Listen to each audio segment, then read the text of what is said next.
안녕하세요. 한국사회복지협의회 회장 서상복입니다.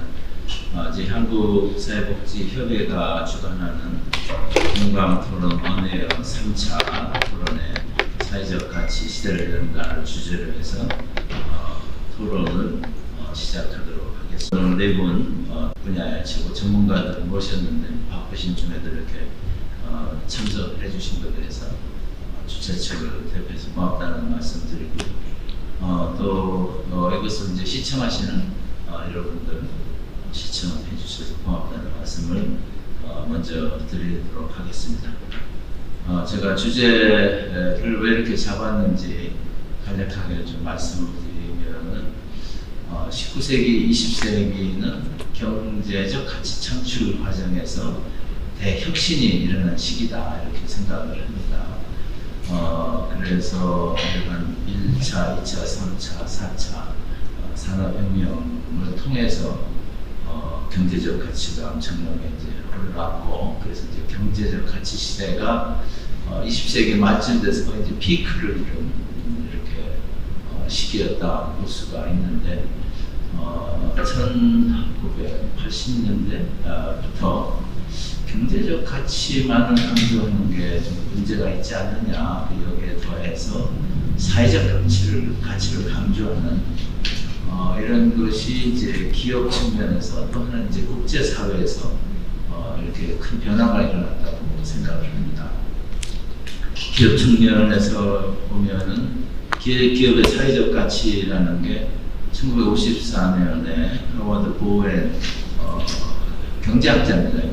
대학 총장. 이분이 이제 CSR 단어를 처음 사용했는데, 그때는 이분들이 잘 이해를 못해가지고 이 사람 공산주의지 않느냐 뭐 이런 얘기까지 나왔어요. 그러다 이제 80년대 들어와서 이해 당사자 주의에서 기업 경영을 하는데, 이 주주만이 아니고 근로자는 물론이고 지역사회까지 이런 사회적 고려를 해서 경영을 해야지 중장기적으로 득이 된다.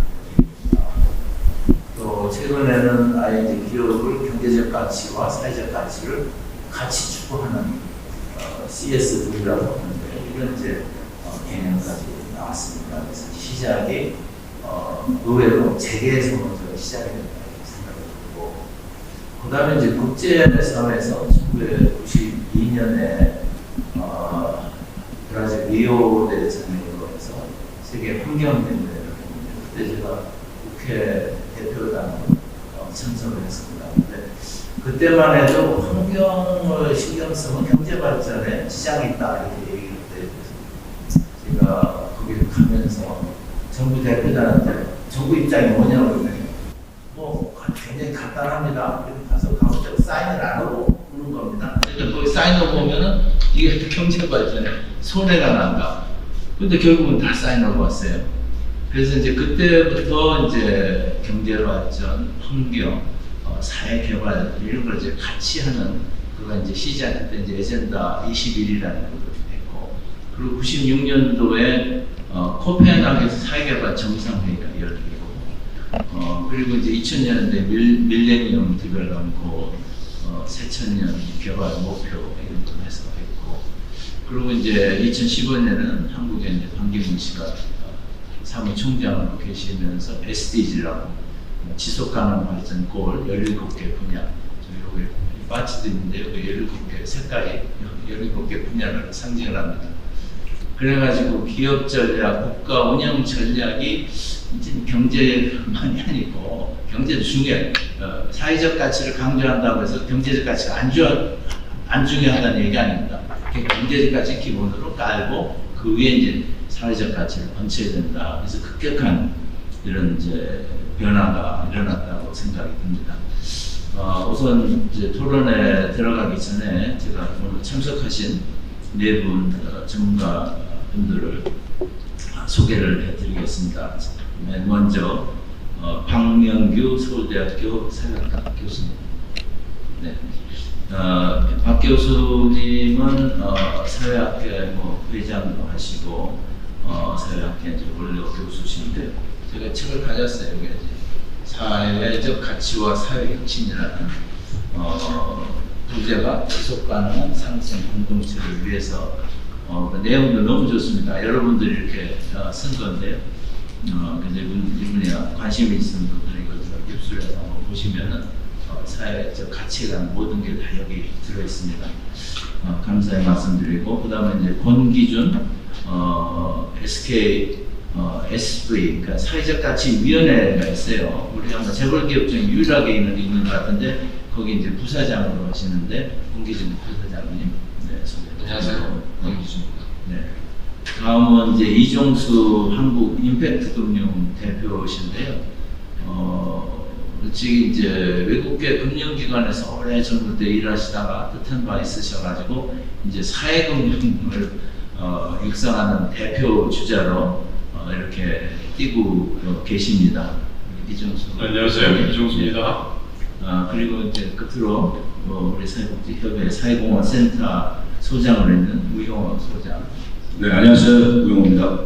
예, 질문을 들어가겠습니다. 우리 토론하실 분들 마이크를 이렇게 켜주시면 오른쪽 걸로 누르면 됩니다.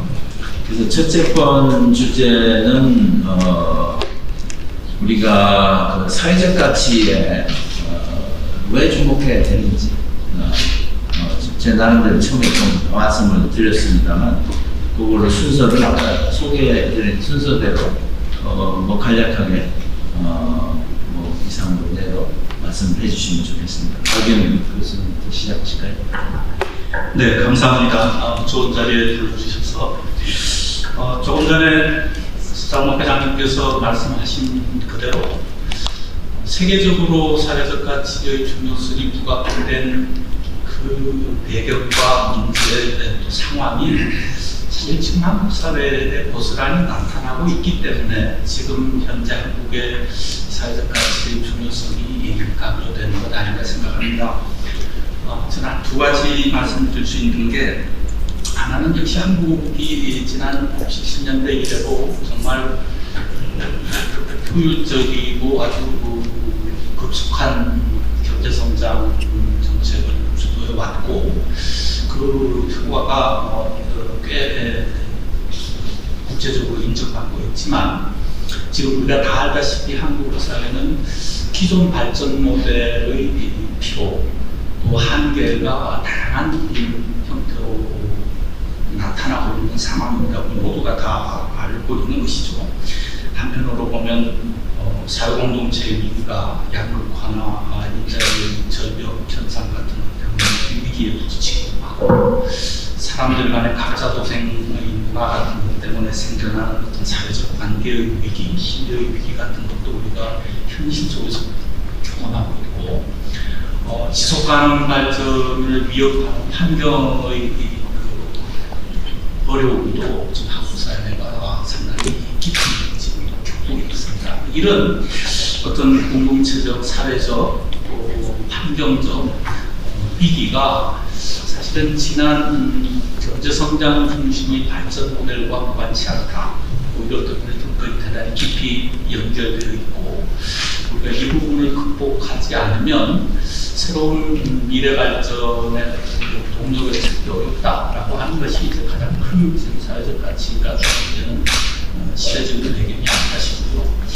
저는 한 가지 좀 더 붙이면 지금 시점에서 보면 특히 코로나19의 충격이 더 이 사회적 가치에 크게 만드는 조건이 된다고 생각합니다. 우리가 모두 지금 보고 있듯이 이 코로나19는 단순히 그 건강 혹은 삶의 기회 위협이 아니라 지금까지 인류가 가져왔던 어떤 그 발전과 상호작용의 패턴 자체가 심각한 위기를 도전하는 것이고 지금 한국 사회가 이 부분에 대응하면서 보여주는 일정한 효과도 사실은 사회적 가치와 매우 직결되어 있는 부분들에서 그 효과가 나타나고 있고 그럼에도 불구하고 아직은 취약하고 깨지기 쉬운 이 상황을 어떻게 안정되고 지속 가능한 형태로 대처해 나갈 것인가라고 하는 부분에서도 저는 사회적 가치가 아주 기묘하게 연결되고 있다 이렇게 생각이 들어서 한국 사회의 어떤 그 긴 흐름과 현 시점에서의 상황 모두가 지금 사회적 가치를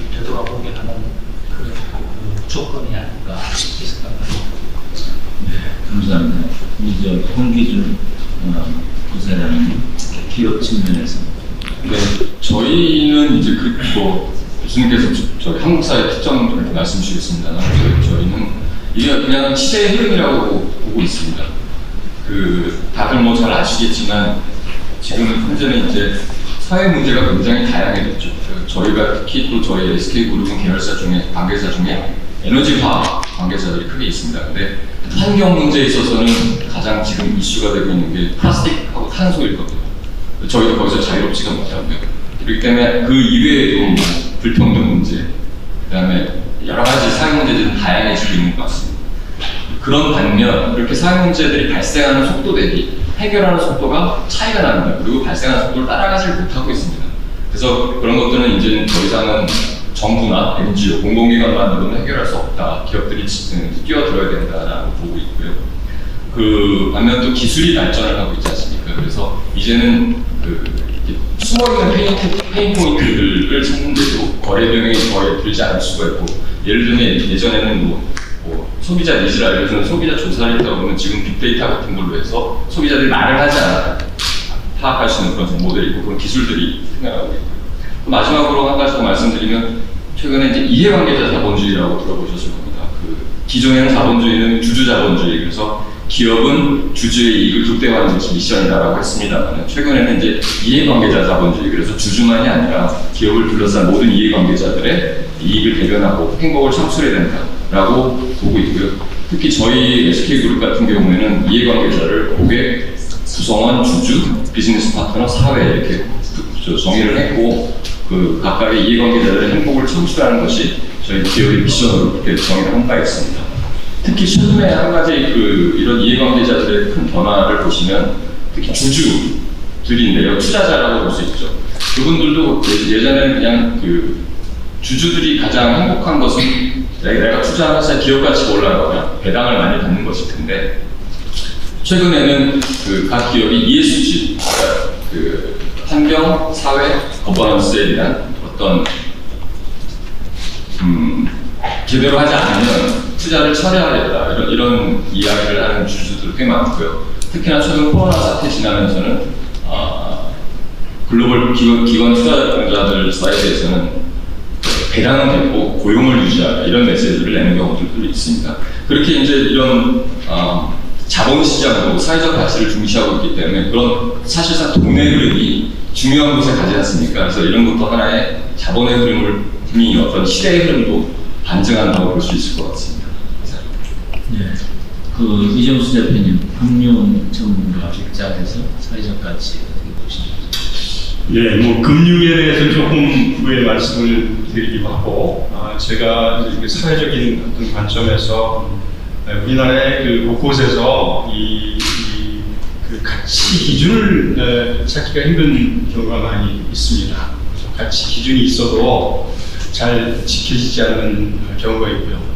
어떻게 보면 우리가 가치나 기준이 상실된 그런 사회를 살고 있지 않나 하는 데도 많이 있습니다. 그래서 우리가 매스컴을 많이 보면은 이기심, 집단주의 이런 형태를 많이 볼 수가 있거든요. 어떤 좋은 가치도 개인의 이익 앞에서는 맥을 못 치는 경우가 많이 있습니다. 그러니까 사람들이 불의는 참아도 불이익은 참지 못하는 그런 경우가 많이 있죠. 이런 사회에서는 이 상생의 논리를 그런데 최근에 우리 이 사회에서 이 사회적 가치에 대한 논의가 활발하게 이루어지고 있는데 이 가치가 이렇게 주목을 받는다는 것은 우리 사회가 어렵다는 것을 뜻합니다. 긍정적으로 생각하면 우리 사회가 희망이 있다라고 볼 수가 있는 거죠. 당면한 문제를 해결하고 극복하고 새로운 사회로 나가기 위한 그 열망이 존재하기 때문입니다. 지금 저출산, 고령화, 일자리, 청년, 지방소멸, 상당히 많은 우리 사회 문제가 있고, ICT나 AI, 그 다음에 4차 산업 같은 이러한 새로운 물질들이 우리 사회가 어디로 갈지 정말 모르는 어떤 희망적인 측면도 있지만 우려가 되는 그런 측면도 많이 있습니다. 이러한 어떤 환경과 이 사회적 변화에 적절하게 지금 대응을 하지 않는다면 우리 사회의 지속 가능성을 담보할 수가 없습니다. 이런 의미에서 이 가치 기준을 잡는 것은 매우 중요하고 시대적인 요구라고 볼 수 있습니다. 그래서 이제 이 사회적 가치가 우리 사회에 상당히 중요한 가치로 떠오르는 것은 우리 사회에 상당히 긍정적인 어떤 의미를 주지 않나, 또 지속 가능한 어떤 이 사회를 위한 열망이 이 사회 내부에 잠재해 있다. 저는 이렇게 보고 있습니다. 우리 사회복지협의회에서는 사회공헌센터가 사회적 가치 부분하고 그냥 가까운 것 같은데 의원은 예, 사회적 가치 시대를 연다는 주제 첫 번째는 이제 그 시대적 배경을 말씀하셨습니다. 그래서 교수님께서도 이제 글로벌한 국제 정세와 그런 한국 사회의 그 시점에 대해서 말씀해 주셨고, 그 SK에서 기업 입장에서의 그 사회적 가치가 새로운 경제 가치의 어떤 원천이다 이런 말씀을 주셨습니다. 저희가 이제 사회복지협의회에서 올해 그 사회적 가치 시대를 연다는 주제인 이유는 지금 저희 그 한국 사회가 사회적 가치를 해야만 하는 어떤 기점에 대한 중요한 터닝 포인트에 있다고 생각이 듭니다. 실례로 2019년 그 말에 저희가 그 국민소득 3만 불 시대를 넘어섰습니다. 바야흐로 그 개발도상국이라는 한국의 그 레벨에서 그 포용적 혁신국가로 선언하는 새로운 어떤 선진국가로 도입이 됐고요. 아시다시피 이제 98년도에 저희가 문민정부로 해서 시민사회 중심의 국가가 성립되면서 약 20년을 지났습니다. 이제는 경제적으로 어느 정도 성장이 그 선진국 대열에 진입을 했기 때문에 이제는 사회적 가치 속에서 새로운 기업의 경제적 가치, 그다음에 정부의 그 사람들의 가치를 창출하는 시대가 도래를 했다고 생각이 듭니다. 그래서 최근에 나온 그 OECD의 그 경제개발 지수를 보면 특히 우리나라가 외국 그 북유럽 선진국가의 삶의 질 지수를 볼 때 노르웨이, 호주, 덴마크, 스위스에 대비해서 상당히 낮은 수위를 차지하고 있습니다. 특히 우리가 공무적으로 핵심 포인트로 눈여겨봐야 될 것이 예전에 2016년대는 공동체 지수로 나와 있는데 10점 만점에 0.2점을 받았습니다. 그 다음에 최근에 2018년도에는 그 42 국가를 조사했는데 저희가 41을 그 사회적 관계, 그러니까 소셜 포이즌 부분이 굉장히 낮은 걸로 나타나 있습니다.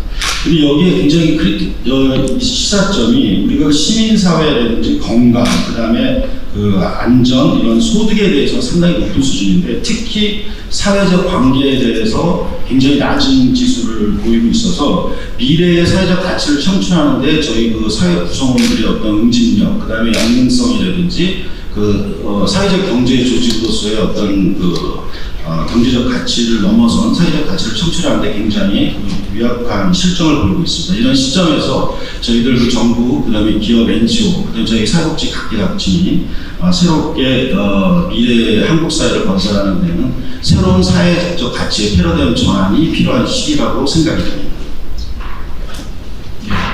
그 두 번째 주제로 가기 전에 제가 좀 궁금한 걸 했는데 제가 이제 박 교수님한테 좀 질문을 하고 싶고 딴 분도 좀 얘기 좀 해주셨으면 좋겠는데 아까 제가 CSR을 처음 제기한 하워드 보웬 교수가 1950년대지만은 이거는 그 사람 공산주의지 아니냐 이런 얘기가 나왔어요. 근데 우리가 사회적 기업, 사회적 가치 이렇게 하면 미치고 사회주의자 아니야? 이런 얘기가 하는 분들이 상당히 있습니다. 그래서 국회에서 사회적 경제 발전법이 몇 년째 통과가 안 돼요. 통과가 안 되는 거. 그래서 이제 사회적 가치를 주장하는 분들은 경제적 가치를 이렇게 천박한 것으로 보고 사회적 가치는 이렇게 한 차원 높은 그래서 굉장히 이제 경제적 가치를 강조하는 사람과 사회적 가치를 강조하는 사람 간의 갈등이랄까 간극이 굉장히 큰 것 같아요. 근데 제가 이해하는 거는 경제적 가치를 놓고 거기다 사회적 가치를 올리자는 거거든요. 도중에 선택이 아닌데 그래서 왜 우리가 이렇게 국민 의식이 사회적 가치, 경제적 가치 여기에 대해서 양극화되어 있는지 이 해소책은 뭔지 우리 사회학의 대가이신 우리 박명근 교수께 좀 질문 좀 드리겠습니다. 아마 그런 오해를 가지고 계신 분들이 지금도 있지 싶습니다. 그러니까 경제적 가치가 중요하고 굳이 사회적 가치는 필요하다고 하면 보완적 또는 부수적일 수 있고 핵심은 결국 먹고 사는 문제 아닌가 이런 생각들이 사실 개인적으로나 사회적으로 강한데다가 어떤 그 공통의 이익과 공동체 전체의 삶에 주목하겠다고 하는 역사적인 노력이 말씀하신 대로 사회주의 국가들의 어떤 실험으로 나타났던 사례가 있기 때문에 특히 우리나라 사회 같은 곳에서는 이제 그런 어떤 반응이 나타나는 것을 이해할 수 있다고 생각합니다. 근데 이제 그 부분은 저는 좀 오해가 있다고 보는 것이 사회적 가치는 아시다시피 기본적으로 국가의 어떤 그 주도적인 역할과 시장의 어떤 효율적인 작동이라고 하는 두 축 이외에 사회의 영역에서 자발적이고 공동체적으로 작동하는 힘을 주목하는 것이어서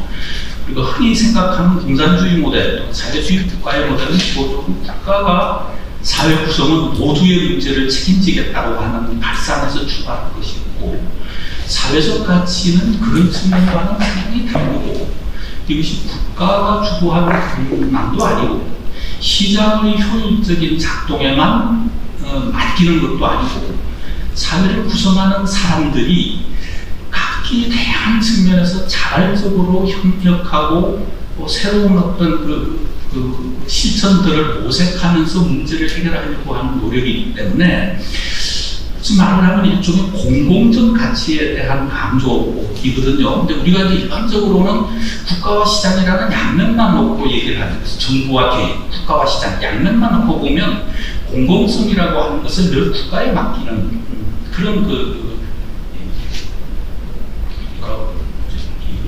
모습들이 보이는데 사실 사회적 가치를 강조하는 이유 자체가 공공성이라고 하는 것이 국가만의 전유물이 될 수도 없고 그래서도 안 되고 시장이 공공성을 자연히 마련할 것이라고 믿는 것도 곤란하고 이 공공성을 시민과 사회의 각 주체들이 적극적으로 만들어내야 하고 그렇게 할 수 있도록 정부와 사회의 각 영역들이 서포트해야 된다. 이 부분을 갖고 있기 때문에 아마 이 내용이 정확하게 잘 전달이 되고 그 활동의 공간들이 정확히 뭘 말하는가를 인지하게 되면 저는 그 오해는 상당히 불식될 수 있지 않을까 이렇게 생각해요. 그런데요, 세계 가치관 조사를 하게 있지 않습니까? 보면은 거기에 질문에 당신은 이제 물질주의자입니까? 이런 질문이 한국은 제 기억에 거의 60%가 60%나 물질주의자입니다 해요.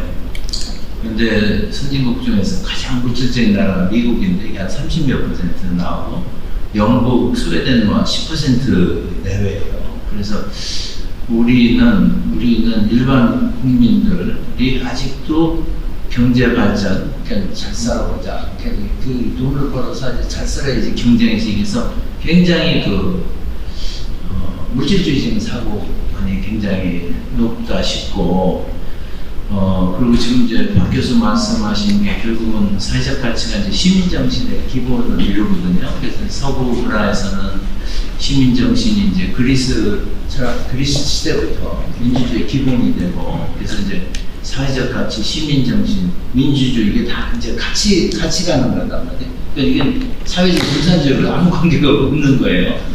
근데 그러니까 국민들 자체가 너무 이제 물질주의적인 거가 돼서 그렇기 때문에 어떻게 보면 사회적 가치 얘기를 자꾸 해서 무슨 교육을 시켜야 될 것 같은 생각이 들어요. 자연스럽게 한번 우리가 물질주의다 하는 거는 제 생각에는 과거 6.25 이후에 저희가 빠른 성장을 하면서 먹사는 문제가 상당히 우리한테 중요한 거고 하여서 사람들의 어떤 경험과 뇌 속에 그런 것들이 좀 이렇게 잠재되어 있지 않은가 이렇게 생각이 됩니다. 그래서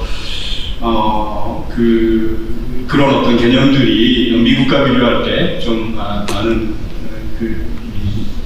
비율이 있지 않을까 이렇게 생각을 하고요. 사실은 아까 우리 회장님 말씀이 그런 어떤 사회적 나오는 거에 대한 어떤 제가 사실은 2000년 초에 한국에 들어와가지고 사회연대은행을 만들었는데요. 그때 아주 매우 혼났습니다. 그때 뭐 사회주의자라고 오해받으셨죠? 거기까지가 연대까지 들어가니까. 연대, 그렇죠. 그러니까 권수사회주의자. 네, 그래서 상당히 이게 어려웠던 적이 있는데 사실은 그 후에 이제 우리 사회가 이렇게 굉장히 어려워지고 하니 이제 이런 그런데 자본주의가 그 경쟁과 시장에 이제 그 논리로 작동이 되면서 거기서 나오는 여러 가지 폐해들이 있거든요. 장점도 엄청나게 많지만 그래서 사실은 최근에 그거에는 반성으로 무슨 공동체 자본주의, 무슨 따뜻한 자본주의, 뭐 빌 게이츠 같은 사람 크리에이티브 캡italism 이렇게 얘기하지 않습니까? 그렇죠? 그래서 이런 이 사회적 가치가 그런 어떤 자본주의의 새로운 물결과 무관치 않을 것 같아요. 그러니까 사회적 가치가 시민정신의 기본이 되고 또 자본주의에도 이제 그게 된다. 네. 일단 말씀 웃으시면 두 번째로 넘어갈까요? 두 번째 주제는 이제 사회혁신. 그래서 이제 사회적 가치 실현도 사회혁신적인 방법을 해야 된다. 이런 건데요. 제가 지난 10월 말에 제 모교인 스탠퍼드 대학에 갔어요. 스탠퍼드 대학이 2006년인가요? 그 비즈니스 스쿨에서 사회혁신 센터를 만들어서 그리고 이제 스탠퍼드 소셜 이노베이션 리뷰라는 개관들을 해서 이 사회혁신 분야에 하버드 비즈니스 경영 분야에 이게 중심이 되듯이 사회혁신 분야는 그 책이 지금 돼서 자연스럽게 스탠퍼드가 지금 그 사회혁신의 중심이 되어 있는데 스탠퍼드는 사실 3차 산업혁명 기술혁신의 중심 역할을 했거든요. 근데 똑같은 방법으로 같은 기술혁신 그러니까 이제 벤처 캐피탈이라는 게 있었잖아요. 그러니까는 사업 아이디어가 있는 친구한테 돈이 쫓아가는 거예요. 근데 사회혁신도 그런 식으로 사회혁신 아이디어가 있는 친구한테 소셜 벤처 캐피탈 형태로 해서 돈이 글로 가요. 그래서 이게 굉장히 이제 시장 주도 방식으로 하는 거예요. 근데 이제 우리나라는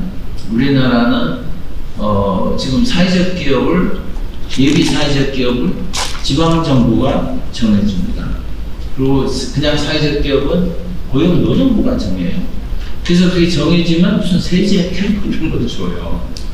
그래서 제가 그 2001년인가 그때 이제 스탠퍼드 가서 그 사람들하고 같이 우리나라 테헤란 랠리 그게 이제 어떻게 했는지 이제 연구 결과를 전문 교수와 같이 발표를 하면서 한국은 벤처 기업을 정부가 정한다 했더니 코미디가 사람들이 막 전부 다 웃어버려요.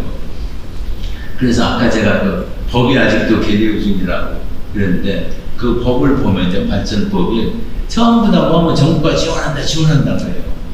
그래서 이게 사회혁신을 되는데 정부가 지원하면 그런 식으로는 사회혁신이 어렵거든요. 그래서 사회혁신이 굉장히 중요한데 이게 어떻게 해야 되는지 그런 문제 또 좋은 사례 같은 거 뭐 있으시면은 좀 그 사회혁신과 사회적 가치 실현을 이렇게 연결돼서 좀 말씀을 해주셨으면 좋겠습니다. 뭐 아무래도 저 기업을 먼저 권기준 부사장님이 좀 말씀해 주실까요? 네, 뭐 전 세계를 찾아보면 좋은 사례들은 많을 텐데요. 저희는 저희 그룹을 불러주신 만큼 저희 SK 그룹이 어떻게 하나 그 사례를 가끔 말씀을 드리도록 하겠습니다. 저희는 이제 과거의 사회공헌을 어떻게 하냐면요. 아마 많이들 아실 때 장학 퀴즈 아직까지 하고 있고요. 그다음에 저희 고등교육재단에서 장학생 선발을 해외에서 유학하고서 돌아와서 한국 사회 발전하게 하셨던 걸 선대회장님 때부터 하고 있고요. 그 다음에 또 전후에 우리나라 조림 사업 이런 거를 해오셨습니다. 그래서 그때는 저희 내부적으로 이제 소셜 밸류 1.0 시대라고 부르고 있고요. 그때는 사실은 기업의 그 이 잉여를 갖고서 사회공헌을 하게 되는 거죠. 그 다음에 또 저희가 낸 세금을 갖고 정부가 이렇게 사회 문제를 해결할 때 간접적으로 기여하는 형태가 되겠습니다. 그 다음에 저희가 2010년대 전후로는 어떻게 좀 디벨롭이 되냐면 저희 소셜밸류 2.0이라고 부릅니다만 아까 얘기 나왔던 것처럼 사회적 기업에 주목을 하기 시작했습니다. 그래서 사회적 기업이야말로 사회 문제 해결을 미션을 갖고서 그거를 하기 위해서 이제 탄생한 그런 조직들이기 때문에 그러면 저희는 그 사회적 기업들이 보다 많은 사회 문제를 잘 해결할 수 있도록 지원을 하고 그 생태계를 구축하는 것에 이제 관심을 갖고 그런 활동들을 해왔고요. 그 다음에 이제 저희가 작년 2017년, 18년경부터 이제 SV 3.0이라고 부르고 있습니다만 그 더블 보텀 라인이라고 저희는 표현하고 있습니다. 뭐냐면은 그것도 트리플 버텀 라인이라고 하는데 네. 더블 버텀 라인이 있어요. 네. 그 간단하게 말씀드리면은 이제 보텀 라인이 그 과거에 그 재무제표에서 톱라인, 바텀라인이 이익이지 않습니까? 더블 보텀 라인은 거의 다 그러니까 이건 경제적 가치 EV라고 부르고요. 거기에 하나 바텀 라인 또 있는 거죠, SV. EV와 SV를 동시에 관리해야 됩니다. 그래서 저희 같은 이제 영리 기업들도 비즈니스를 수행하는 과정상에서 사회 문제를 해결해야 된다라고 그렇게 이제 제도를 도입을 했습니다. 그래서 DBL 경영을 하기 위해서는 그 사회적 가치를 우리가 얼마나 창출하고 혹은 훼손하고 이제 측정을 할 수가 있어야 되고요. 그래서 그때부터 저희는 화폐화 기준의 측정을 시작을 했고요. 그 다음에 그것을 그 드라이버를 걸기 위해서 각 관계사들 KPI 50%를 반영을 했습니다. 그렇게 되면 이제 관계사들도 보다 열심히 그걸 하게 되겠죠. 네. 그러니까 지금 이제 SV 3.0이 진행 중이네요. 예, 그렇습니다. 네, 그래서 역시 이제 기업을 하니까 사회 혁신은 자연스럽게 들어오는 것 같아요. 우리 우영호 소장, 그 작년에 우리가 지역사회공헌 기업 인정제도 하고 그랬잖아요. 네. 그 여기에 대해서 좀 말씀하시죠. 예, 좀 전에 이제 말씀하신 것처럼 이제 그 사회적 가치관을 실천하는 데 있어서 사회 혁신이 상당히 중요한 이슈로 저희가 떠오르고 있습니다. 그래서 이전에 저희가 작년도에 그 홍콩과 영국, 그다음 미국 사례를 토대로 지역사회공헌 인정제라는 것을 새롭게 제도화해서 그 정부와 그다음에 저희 사회복지협회와 같이 실천하는 사례를 냈습니다. 근데 이것을 내니까 이제 많은 부분에 있는 분들이 예전에 이제 인증이라고 하는 그 거부감 이런 것 때문에 또 다른 인증이 생기는 것이 아니냐 이런 말씀을 많이 하셨습니다. 근데 이 개념은 저희가 사회혁신이라는 것이 이제 그 실천하는 자에게 있어서의 그 어떤 성공 사례가 많이 좀 전에 SK 사례처럼 있는데요. 이것을 사회적으로 좀 인정하고 축하해주고 격려하는 우리들 그 예전에 그 상부상조 정신에 의거해서 지역 마을에서 우수한 사람이 있으면 그것을 격려해주고 그 사람이 좋은 대학 가면 칭찬해주고 그런 어떤 미덕이 있었습니다. 그래서 그거를 우리가 지역사회 중심으로 지자체나 그다음에 사회단체, 그다음에 학교, 그다음에 저희 이런 사회 기관들이 함께 축하해주는 또 주민들이 축하해주는 그 기업들의 좋은 사회혁신 사례를 발굴해내는 어떤 그 플랫폼을 하나 만들자 하는 취지에서 작년도에 시행이 됐습니다. 이 시행된 취지는 단순히 예전에 그 인증을 줘서 어떤 자격을 주는 서티피케이트라는 자격증이 있는 개념이 아니고요. 지역사회에서 계속적으로 이 기업이나 혁신적인 사례를 발굴해내서 그것을 우리가 배우고 학습하는 실제적인 리얼 데이터를 두고 우리가 학습하는 조직을 만들고요. 그거를 전 세계적으로 저희 나라의 좋은 혁신 사례를 전파하는 어떤 허브 역할을 하기 위해서 지역사회공헌 인정제를 내게 됐습니다. 그래서 올해가 이제 2회째인데요. 올해는 좀 더 다각적으로 전체 사회 구성원이 한번 참여를 해보자 해서 지금 이제 각 그 지역의 어떤 대학이라든지 병원, 사회단체, 이번에 코로나 이슈 때도 많은 병원이나 지역의 땀 흘리고 봉사했던 많은 단체들이 있는데요. 그런 단체들을 발굴해내서 우리 전 국민이 더 나아가서는 전 세계적으로 우리 한국의 좋은 사회혁신 사례를 알리고 전파하고 그것을 배우고 학습하고 우리가 더 나은 그 내일로 또 사회를 만들어 나가자는 그런 취지에서 이 제도를 발전시키고 있습니다. 네, 제가 이종수 대표님, 전 세계적으로 사회혁신을 촉진하려는 가장 강력한 수단은 임팩금융이라고 얘기하지 않습니까? 그런데 이제 한국은 상대적으로 좀 늦고 그런데 한국은 이게 전부 다 이제 막 정부한테 기대는 그 버릇이 좀 있거든요.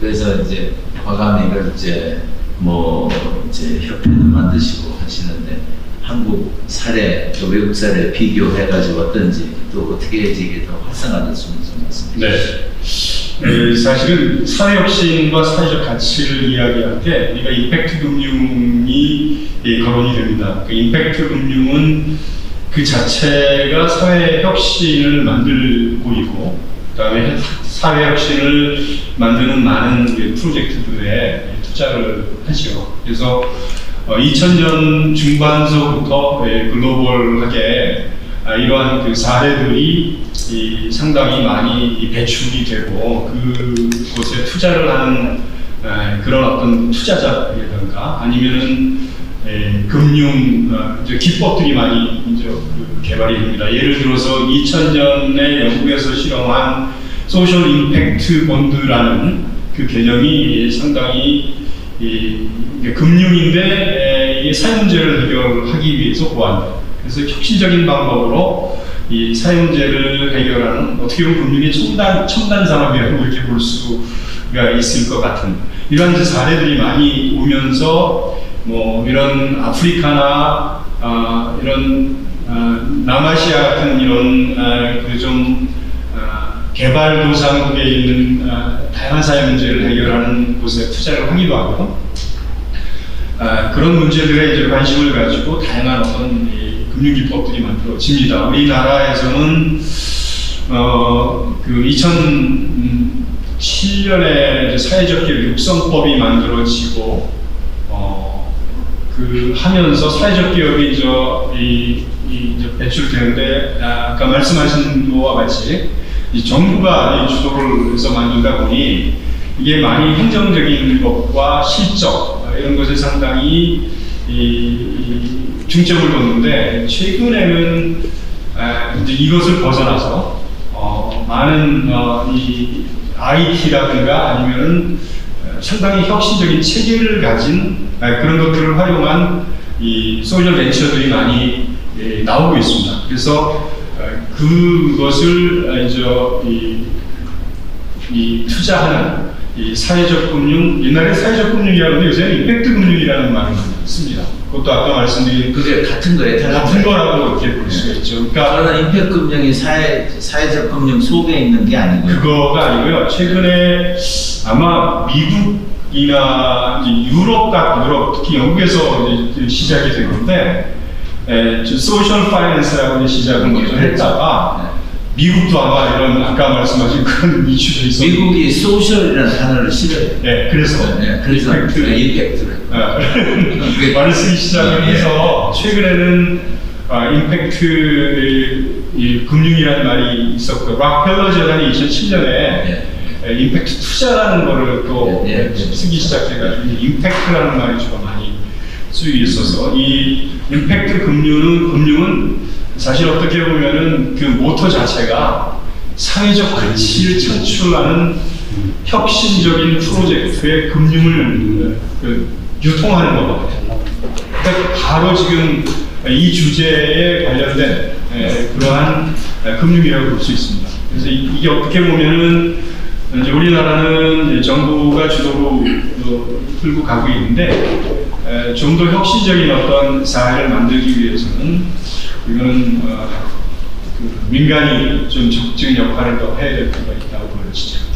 그 아까 소셜 임팩트 본드 얘기하시는 SIB 제가 이게 멋있는 거 같아가지고 한 7-8년 전에 뭐 작은 이제 책자도 소개하는 책자도 쓰고 경기도에서 이걸 한번 하라고 제안을 했더니 뭐 잘 모르겠어요. 공무원들이 다들 안 하려고 그래요. 근데 이제 그러던 와중에 서울시가 먼저 해버렸어요. 그 다음에 이제 경기도가 자기가 또 하겠다고.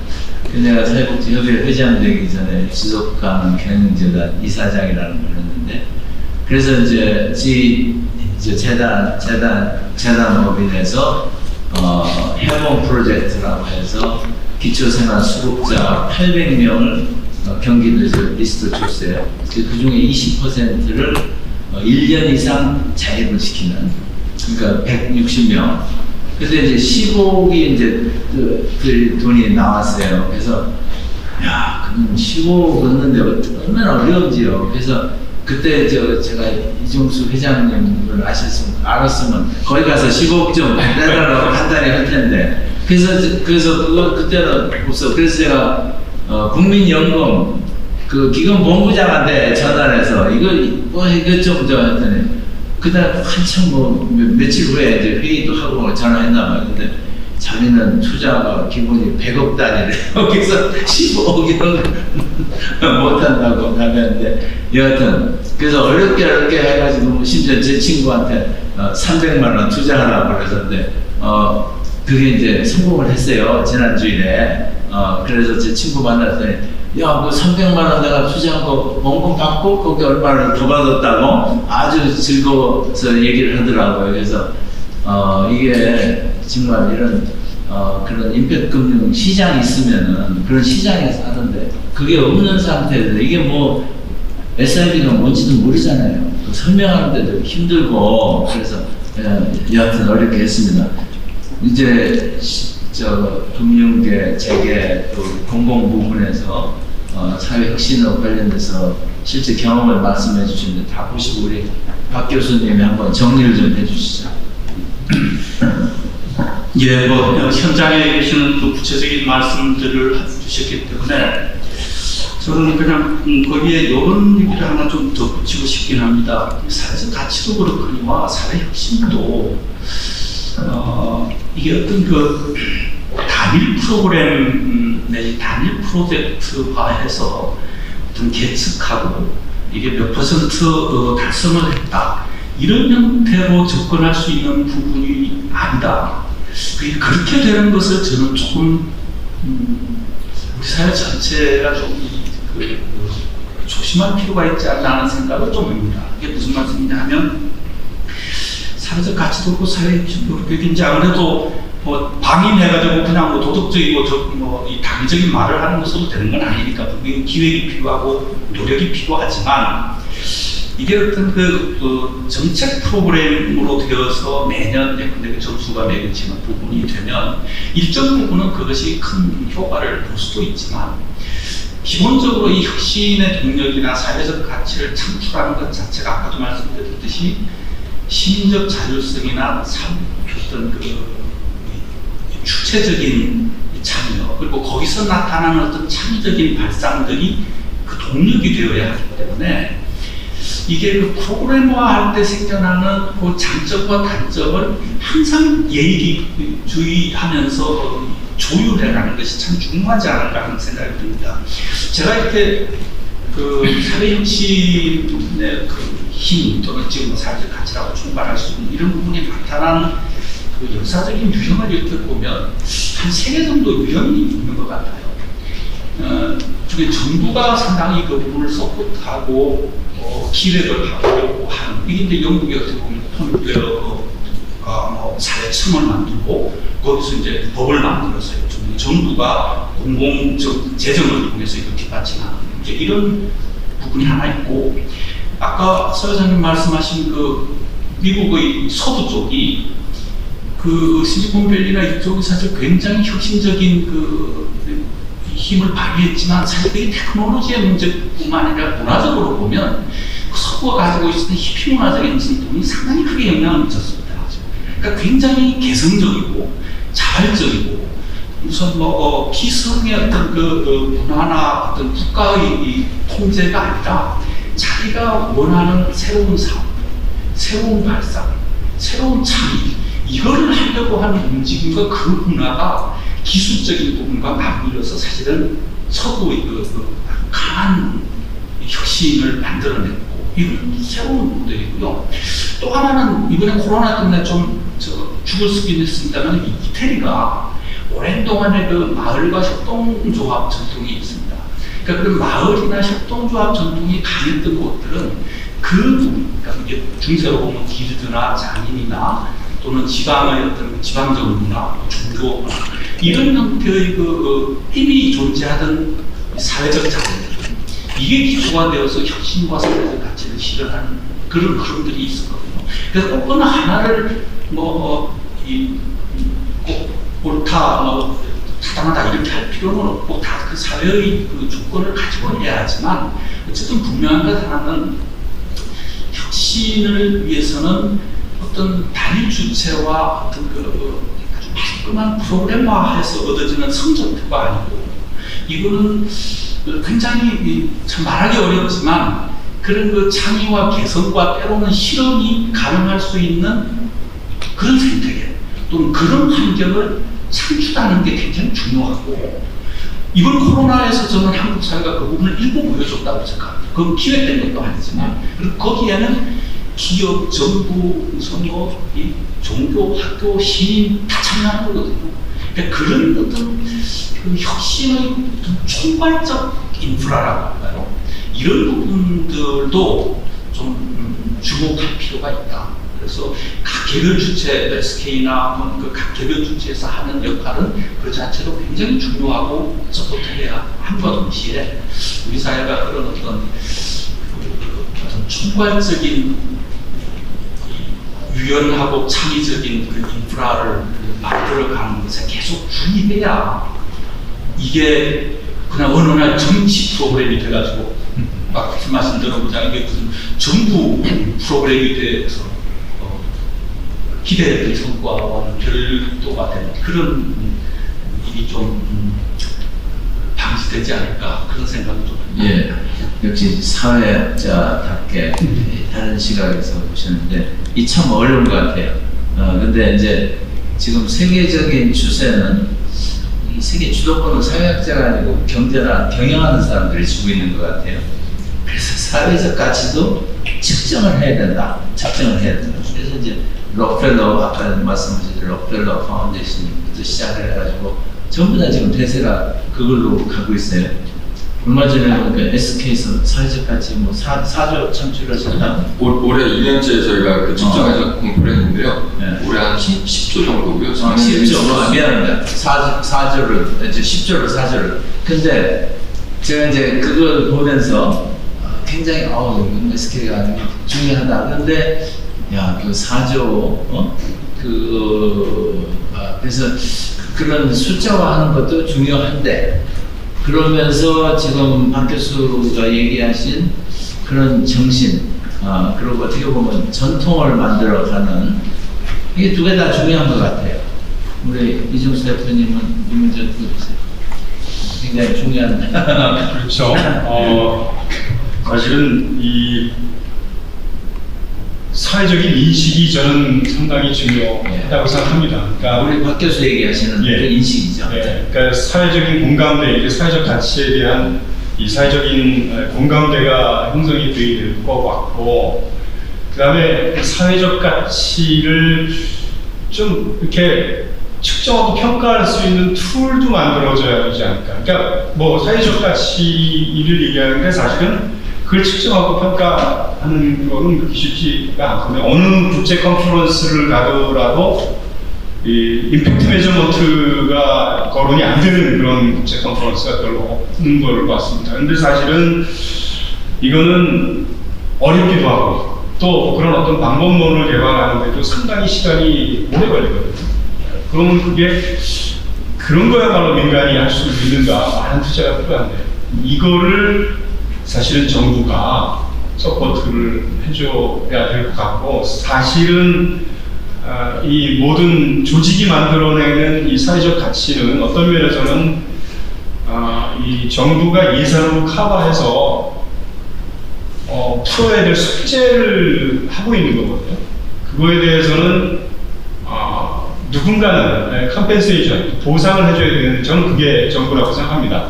SK에서 지금 뭐 소셜 벤처 사회적 기업 만들어가지고 그 인센티브 주고 SPC 하고 있는데 그거는 기업이 할 일은 아닌 거죠. 그건 정부가 인수인계를 받아가지고 정부가 그 가치에 대해서 보상을, 예를 들면 이 탄소 배출권처럼 보상을 해주고 거래를 할 수 있는 그런 어떤 형태의 그런 제도가 만들어져야 되는데 이런 것들이 이제 정부가 해야 될 부분이고 이제 그 민간이 이제 그런 것들을 이제 좀 개발하고 해야 되겠죠.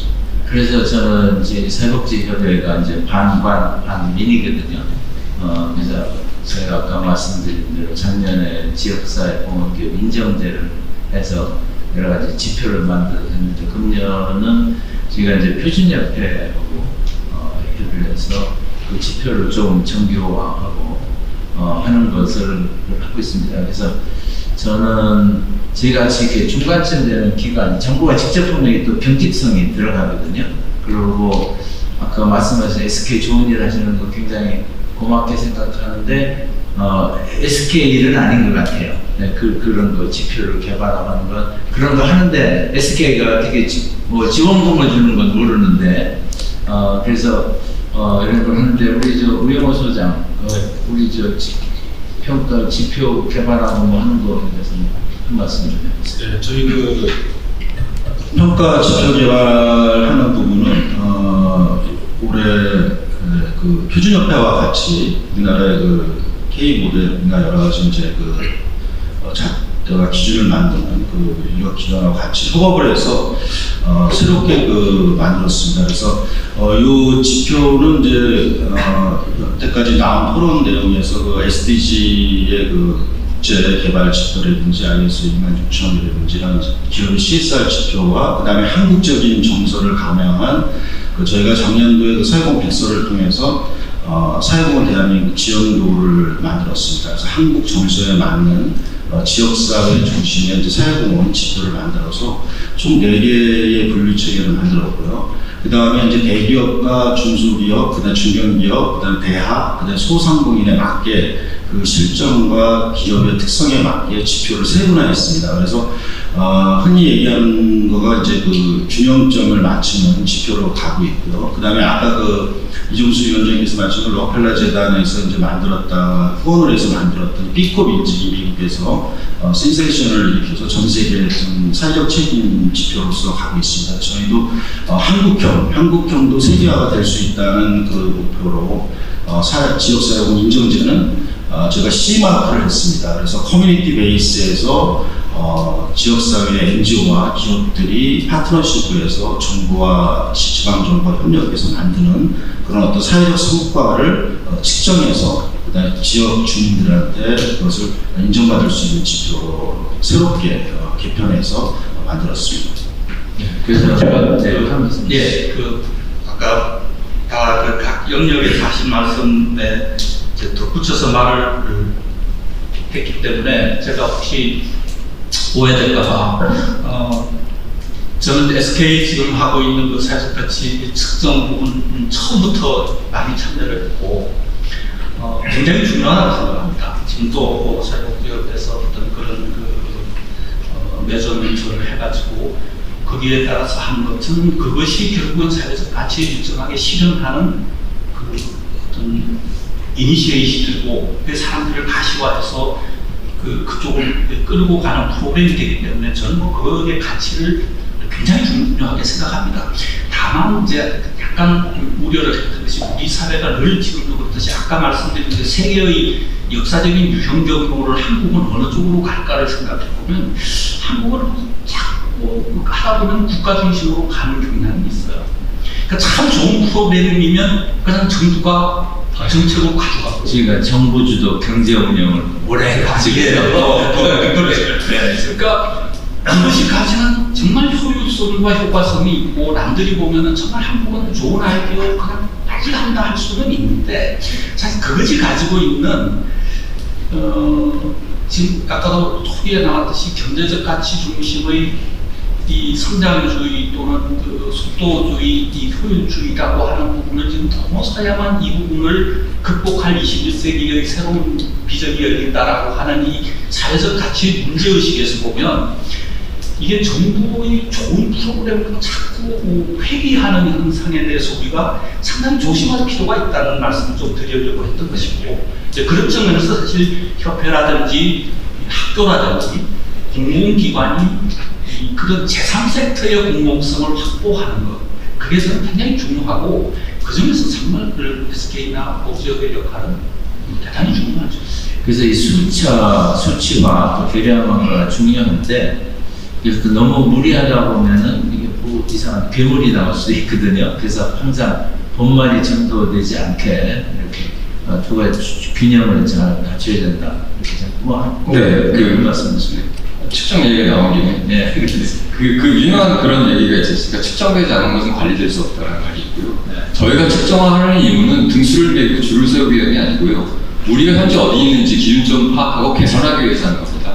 그리고 저희는 이걸 갖고 우리가 꽁꽁 싸우고 있을 생각 전혀 없고요. 저희가 지금 추진하는 것은 표준화입니다. 표준화. 그러나 글로벌 표준화입니다. 그래서 아시다시피 지금 재무회계 기준이라는 것도 재무적인 걸 경제적 가치를 측정하는 근데 그것도 결국 합의거든요. 합의. 그 합의를 지금 한 100년, 200년간 이뤄온 거 아니겠습니까? SV 측정이라는 것도 이제 시작이 되고 있는 거고요. 결국엔 합의가 가장 필요합니다. 그래서 저희도 하고 있지만 국내 공기업 연합체랑 같이 또 협력하는 부분이 있고요.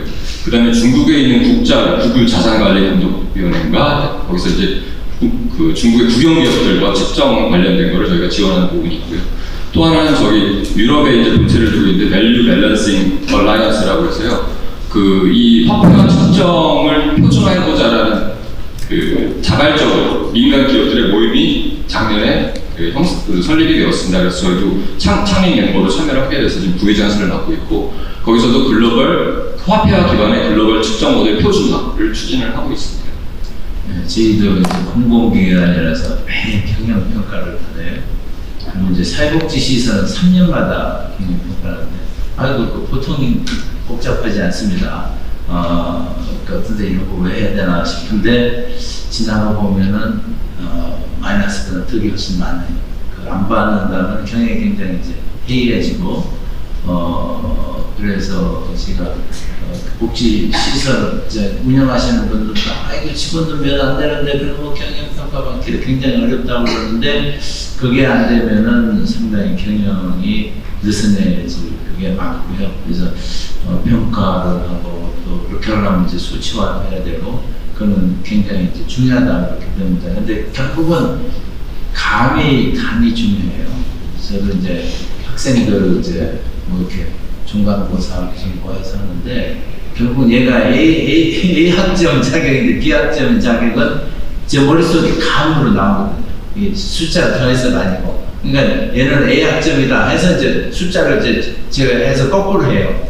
우리가 이제 인사위원회도 해서 하면은 이 친구가 누가 1등인지를 토론해서 먼저 정합니다. 그 다음에 이제 인사위원들이 점수를 하는데 그래서 결국은 개별 하나하나 점수에서 더하는 것보다 전체적인 감이 굉장히 중요한데 이런 것도 감과 개감화 이게 이제 같이 가면 될 것 같습니다.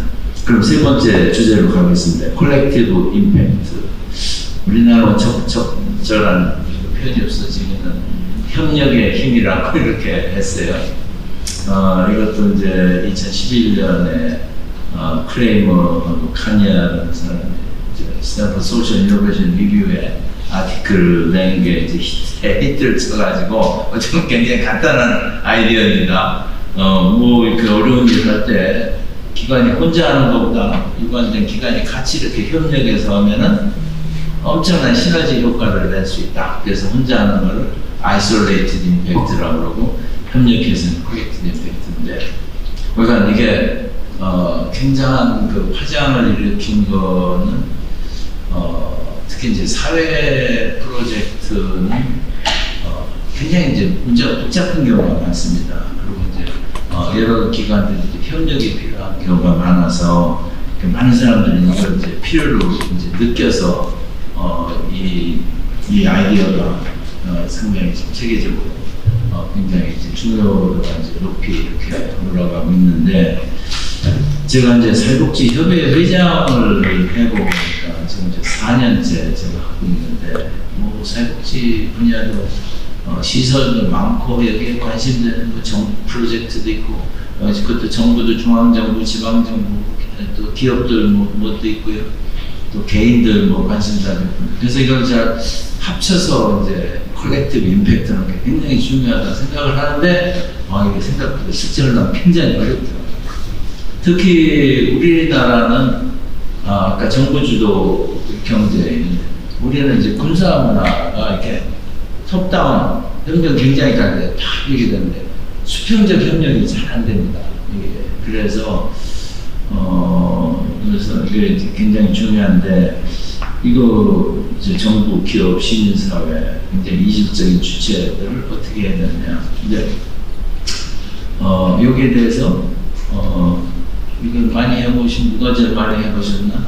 우리 이정수 대표님 먼저 얘기를 해주세요. 이 부분에 대해서는 제가 사실 한이 많습니다. 예, 저하고 비슷하네요.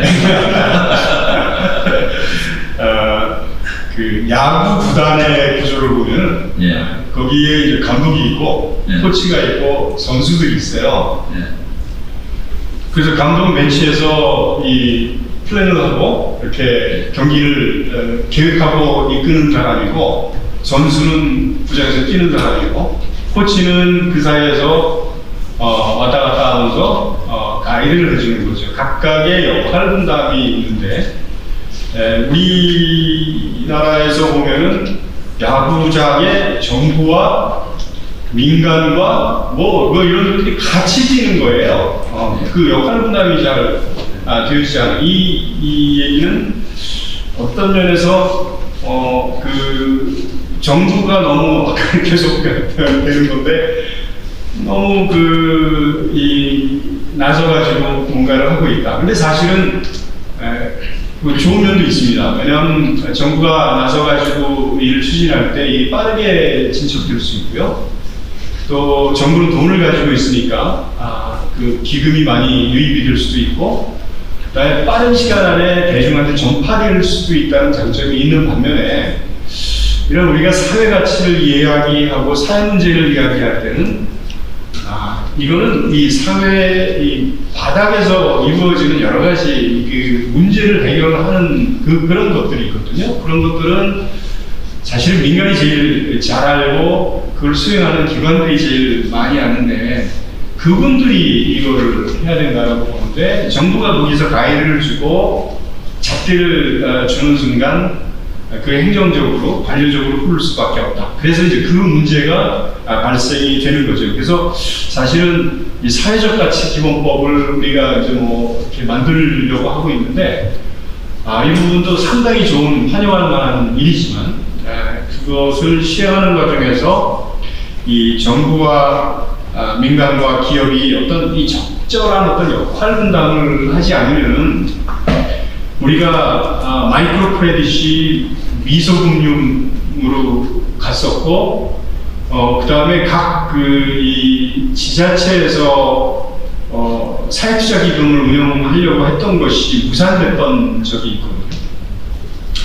이런 것처럼 민간이 뭔가 이렇게 시작을 하고 정부가 유입되면서 그거를 확장하는 이 과정에서 원래의 목적과는 다르게 이렇게 변질되는 그런 경우를 우리가 많이 봤기 때문에, 이 사회적 가치 기본법도 상당히 이런 이 정부와 민간의 어떤 역할 분담, 파트너십 되게 중요하다고 봅니다. 그래서 정부는 사실 법적 제도적 장치를 만들고 생태계를 조성하는 데에 그 역할을 할 것이고, 민간에서 그 현장에서 뛸 수 있도록 도와주는 그런 역할, 적절한 역할 분담이 필요하지 않을까 이렇게 생각합니다. 그 정부 역할이 필요한 건 틀림이 없는데, 문제는 정부가 이제 제가 위에 있다고 이렇게 지시를 하려면, 근데 이제 우리나라하고 이제 일본하고 경제 발전 과정도 비교해 보면요, 일본은 재계하고 정부가 완전히 파트너십입니다. 파트너 1대1. 근데 우리는 아까 제가 말씀드린 정부 주도 경제를 해가지고 정부 항상 우위예요. 근데 이제 민주화가 되고 나서도 그 전통은 남아있어요. 그래서 정부가 들어가면은 자기가 뭐 다 해야 돼. 옛날에 뭐 미소금융, 정부 돈 한 푼도 안 냈거든요. 근데 그거 다 거기 요즘 같은 기재부 그거 금융하는 사람들이 전부 다 그거를 좌지우지한다고 그러더라고요. 그래서 그냥 좀 자기네들 놔두면 경쟁도 좋을 텐데, 그거 하시는 분이 아주 죽겠대요. 돈은 지금 민간 마이크로 크레딧 전부 죽었죠. 죽었어요. 네. 왜 죽었어요? 그러니까 거기에 재원을 공급하는 게 재벌 또는 금융 회사들인데, 그 사람들 안 할 뻔했는데. 아니 그 재벌금 미소 금융 비서들이 각각 있으니 네. 각각 운영을 하는 거거든요. 아, 예. 그 재원 유입이 안 되는 네. 고갈되는 거죠. 아니면 정부에서 조금씩 주는 그 돈 가지고 하는데 그거는 뭐 큰 돈이 아니기 때문에 지금 민간 마이크로 크레딧이 2000년 초반에 출범해서 2000년 말 정도 되면은 거의 무사한 그런. 예, 알겠습니다. 제가 이 공기준 부사장님께 제가 이제 질문을 앞에 드리려고 그러는데, 제가 이제 SK가 이제 이쪽 분야에 좋은 일을 많이 하시잖아요. 근데 이제 SK는 돈도 있고, 인재도 있고 다 있거든요. 그러니까 딴 사람하고 협력 안 해도 혼자 다 할 수 있을 것 같아. 근데 SK는 이제 콜렉티브 임팩트하고 관련해서 많은 사업을 하실 때, 정부는 어느 정도 웃겨주고, 다른 이제 NGO라든지 이런 건 어떤 역할을 하는지, 그 SK 그 경험을 통해서 한번 콜렉티브 임팩트에 대해서 의견 주시면 좋겠습니다. 네, 사례를 말씀드리겠습니다. 저희는 그러니까 감히 민간회의 정부께 어떻게 안 돼요. 그래서 정부는 정부가 이제 하실 때 하시면 될 것 같고요. 저희는 저희 나름대로 하는 것들이 있습니다. 그래서 저는 사실은 아까 잠깐 말씀드렸지만은 사회적 문제를 가장 잘 해결할 수 있는 건 결국 사회적 기업이다. 그 생태계를 만들고 활성화하는 거에 우리는 기여를 하자라는 측면을 2010년 전후로 시작했고요. 그렇기 때문에 저희가 하고 있는 일은 우선 사회적 기업가를 양성을 하고 있습니다. 그래서 카이스트 같은 곳에 사회적 기업가 MBA 프로그램을 매년간 운영을 해오고 있고요. 그 외 유수 대학들과 이런 과정들을 개설해서 인재 양성 쪽에 하는 부분이 하나 있고, 또 하나는 사회적 기업들이 경쟁력을 가질 수 있도록 저희가 좀 지원하는 부분이 있습니다. 저희 산하의 행복나래라고 사회적 기업이 있는데, 여기서 이제 다른 사회적 기업들의 상품 경쟁력을 강화할 수 있는 그런 프로그램들을 운영을 하고 있고요.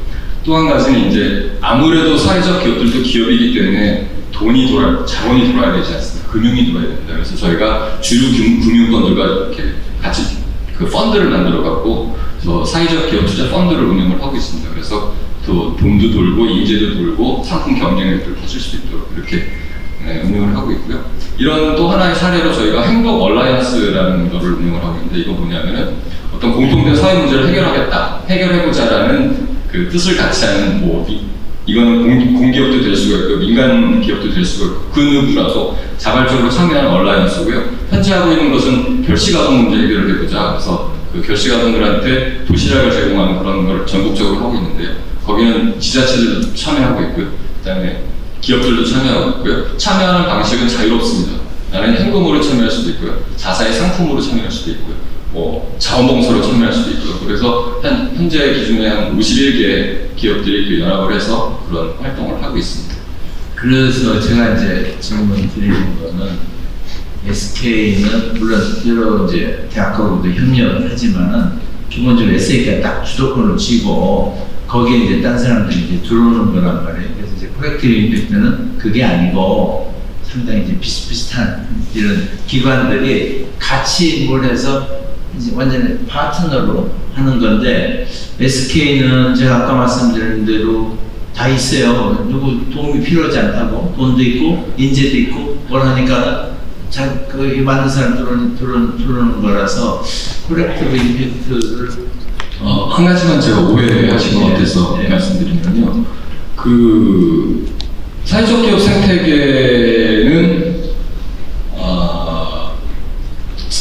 사회적 기업 생태계건 방금 행복 얼라이언스건 저희가 이제 판을 시작은 했습니다. 근데 전면에 절대 나서지는 않고 있습니다. 저희도 하나의 참여자로서 NGO가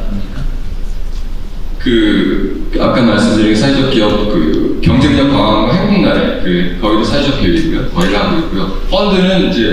펀드가 이렇게 설립되면 운영사 따로 있습니다. 저희는 거기 발악거리 별로 없습니다.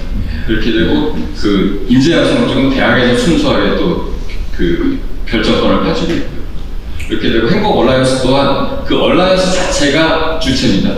저희도 하나의 참여사로서 참여하고 있습니다. 우리 박 교수님, 콜렉티브 임팩트 어떻게 해야 돼요? 지금 거기에 맵에서 한번 연결해서 말씀드리면, 저는 예컨대 SK가 하는 것 같아요. 그 SK가 다양한 우리 사회의 모든 주체를 정부처럼 네트워크해야 되고 콜렉티브 해야 될 이유도 없고, 근데 이제 그 하나의 모델을 만들어서 보여주는 부분에서 주는 영향력은 저는 꽤 크다고 봅니다. 이게 무슨 말씀이냐면, 똑같이 이 사회적 혁신과 사회적 가치를 실현할 주체들이라고 하지만 사실은 현실적인 그 힘이 있는 곳이 있고, 아까 말씀하신 대로 돈과 행정력과 무슨 뭐 법령 제정력 이런 힘이 있는 데가 있고, 그렇지 않은 곳이 있는데, 현실적으로 보면 정부와 대기업이 사실 그 힘을 가지고 있고, 그 외에 지금 사회적 기업이나 사회적 경제 주체들은 다들 그렇게 큰 힘을 갖고 있는 것은 아니거든요. 현장에서 그 일을 실천하려고 하는 사람들이고 단위들이기 때문에 결국 이제 힘이 있는 것이 한국 사회에서 아까 말씀드린 대로 자꾸 이제 정부에 의존할 수밖에 없는 그런 시스템이었는데, 어쨌든 중요한 물적 기초를 가지고 있는 기업이 그런 것이 가능한 어떤 그 장과 생태계를 부분적으로 만들어서 그게 하나의 모델이 되고, 그것이 다른 주체들에게 전파될 수 있다면 저는 그거는 굉장히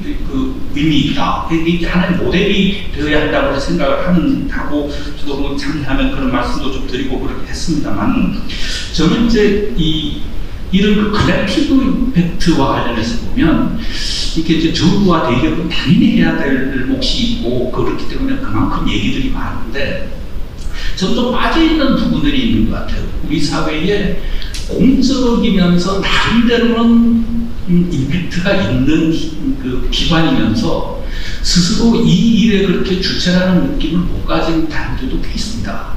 제가 볼 때 지금 가장 중요한 것 세 개를 꼽으라고 하면 저는 학교하고 종교기관하고 노조를 얘기를 하고 싶은데, 아까 말씀드렸듯이 사회적 가치 실현이라는 게 어떻게 보면 여러 가지 새로운 프로그램들이기도 하지만 아주 핵심적으로 가보면 정말 무엇을 우리가 바람직한 것으로 여기고 무엇의 우리의 정책과 그 실천의 최종 골을 삼을 것이냐 이 문제하고 관련되는데, 사실 그 가치를 가르치고 배우는 학교가 여전히 각자도생이고 경쟁주의고 물질주의예요. 아까 말씀하신 대로 그런 좀 한국 사회의 그런 좀 탈물질주의적인 가치들, 그런 사회와 공생과 공유의 가치 같은 것들을 가르칠 수 있는 역할은 학교가 절대적으로 중요하고, 그런 측면에서 보면 저는 학교야말로 사회적 가치를 경제적으로나 돈과 프로그램으로서가 아니라 교육과 팀침으로 실현해야 될 굉장히 큰 주체고, 노조도 돈이 있거나 그러지는 않아도 우리 사회에서 굉장히 중요한 주체의 하나이고, 그런 측면에서 어떻게 이 요즘 우리 사회에서 노사의 문제, 모노의 문제 여러 가지가 있는데, 어떻게 이 일자리와 공생과 공유를 위해서 이 부분의 어떤 창의적이고 새로운 주체가 될 것인가에 대한 그 역할을 저는 당연히 자각해야 한다고 생각하고, 수많은 종교기관들도 저는 마찬가지라고 생각을 해서 말씀하신 그런 이 컬렉티브의 측면에서 보면 그런 주체들의 좀 적극적인 역할도 좀 논의가 됐습니다. 네, 감사합니다. 이제 정부 기업은 당연히 이제 중요하고 또 힘도 있고 많이 하고 있어요. 근데 이제 지금 얘기하시는 학교, 종교, 또 노조, 이제 유럽에 가면 노조가요 사회복지 부분에 굉장히 많은 걸 합니다. 우리나라 노조는 자기 권익 향상 그거 한 90% 거기에 쓰는 것 같아요. 그래서 노조 굉장히 중요한 것 같고, 종교도 많이 하시긴 하지만은 그래도 대체적으로 보면은 포교 활동, 물론 포교가 제일 중요하죠. 근데 여기도 그 종교계도 이제 종교계 사회복지 협의회라는 데가 있습니다. 그래서 저희가 이제 거기하고 좀 협력을 해가지고 공동 사업을 추진해서 제가 몇 년 전부터 그러는데 이게 쉽지는 않아요. 근데 굉장히 중요한 것 같고, 학교도 애들 뭐 가르치고 뭐 학위 주는 것만이 아니고 학교가 지금 특히 대학 같은 거, 초등학교 이런 데도 마찬가지야. 애들만 딱 아까 그 시설이 그냥 놀고 있거든요. 그래서 이 학교도 사회적 공헌할 게 이제 굉장히 많은 것 같은데요. 그래서 뭐 시간이 많이 갔기 때문에 제가 이제 네 번째 주제로 넘어가면서 한마디씩 좀 해주시고 마무리를 하도록 하겠습니다. 이거는 뭐 지금 아까 좀 나왔습니다만 사회적 가치 창출을 위해서, 실현을 위해서 그리고 생태계를 구축하는 게 중요한데 이거를 어떻게 하면 좋은지 무소장 하면서 좀 얘기해볼까요? 예, 생태계 쪽에 이제 조성을 위해서 저희가 이제 여러 각 주체들과 그다음에 이제 행동을 해야 될 것에 대해서 말씀을 좀 드리겠습니다. 제가 그 이 생태계라는 얘기를 이제 많이 듣고 이게 영어로 뭐 이코시스템이라고 뭐 다 알고 있고 뭐 생태학이라고 하는 이콜로지라는 것도 있습니다. 그러니까 무슨 얘기냐면 사회하고 경제 분야에서 많은 그 이론이 이제 이론 쪽이다 보니까 자연과학에서 실제 일어난 사건에 대한 용어와 워드를 많이 차용해서 쓰고 이제는 이제 자연과학이나 사회과학에서 모두 이제 그 학제간의 융합이 있듯이 용어를 같이 쓰고 있습니다. 근데 보통 생태계는 제일 중요한 게 그 생태계의 이제 순환과 생태계의 이제 균형점인데요. 그래서 생태계에서는 이제 이퀴블리엄 이제 이코시스템이라고 해갖고 여러분들 아다시피 이제 그 아마존 같은 우리나라의 거의 50배가 넘는 그 생태계가 자연 생태가 조성이 될 때는 사실은 그 인간적인 어떤 그 문명의 이기라든지 이런 것이 전혀 들어가 있지 않습니다. 근데 거기에는 그 암컷과 수컷의 어떤 조화로운 나무가 서로 음달과 양달을 만들어주면서 그 다음에 O2와 CO2를 내보내면서 생육을 조장합니다. 그래서 그것이 원시대에서 지금까지 그 아마존이라는 어떤 생태계를 구성했습니다. 이것은 자연이 스스로 만들어내는 것이거든요. 우리 사회도 만약에 인간의 인위적인 어떤 문명의 발달이라든지 산업화로 인해서 환경을 파괴한다든지 이런 인위적인 조건이 없었다면 인간 생태계도 굉장히 좋은 방향으로 갈 수 있을 거라고 생각이 듭니다.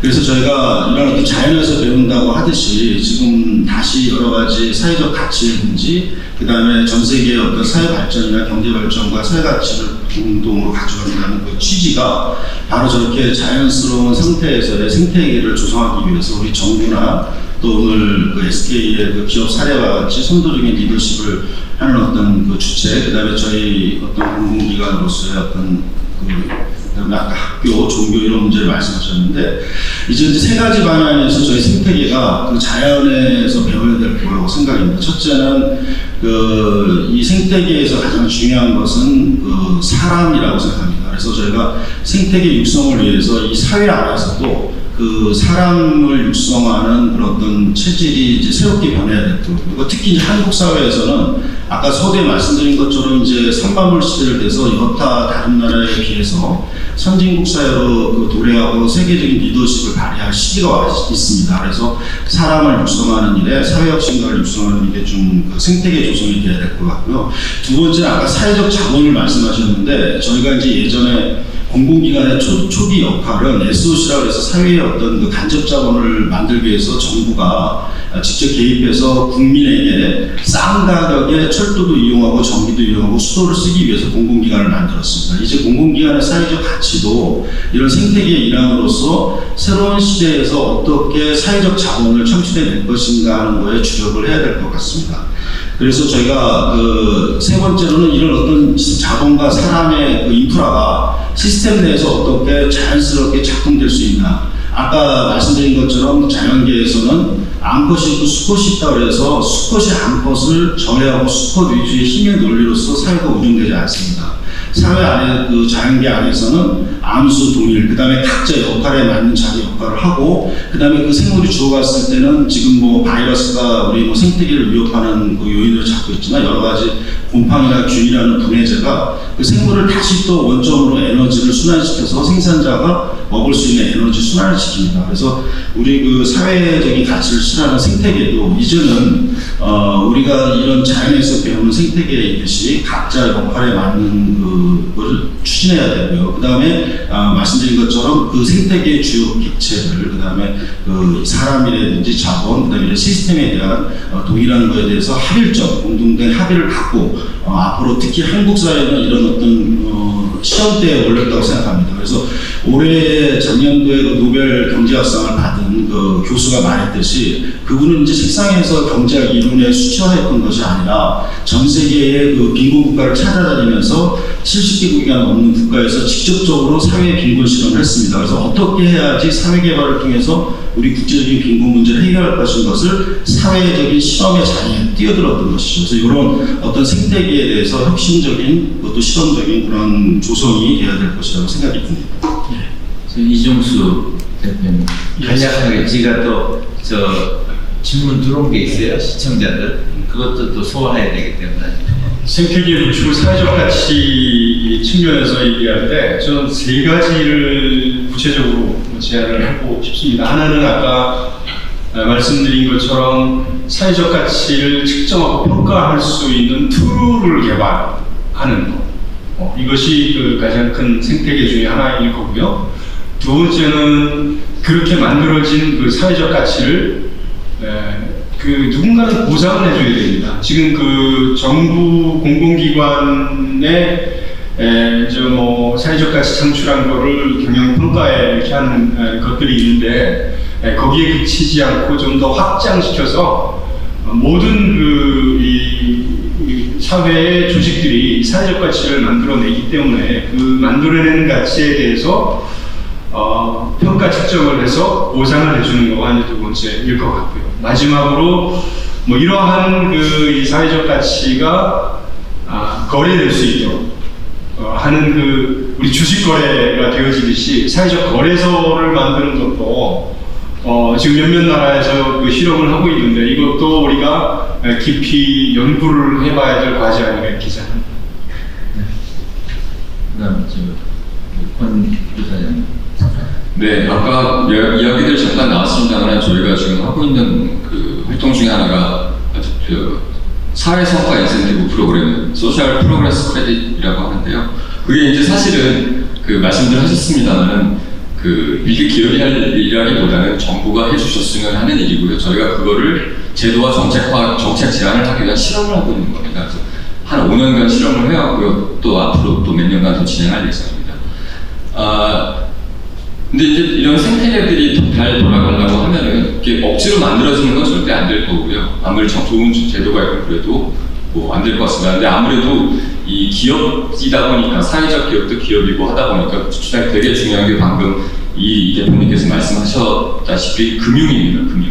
그 투자가 여기 들어와야 되고 투자 자본들이 들어와야 되는데 그 부분이 되게 중요할 것 같습니다. 이게 사회적 가치라는 것이 밸류에이션이 가능해져야지 그래야지 투자자들이 그걸 보고서 투자를 할 수 있을 것 같고요. 그렇게 그것들이 사회적 가치가 밸류에이션이 되기 위해서는 그게 화폐에 따른 측정이 돼야 되고 그게 합의가 되고 인정이 돼야 될 것 같습니다. 그래서 이런 모든 것들이 다 어우러졌을 때 보다 좋은 생태계가 만들어질 수 있지 않을까 생각합니다.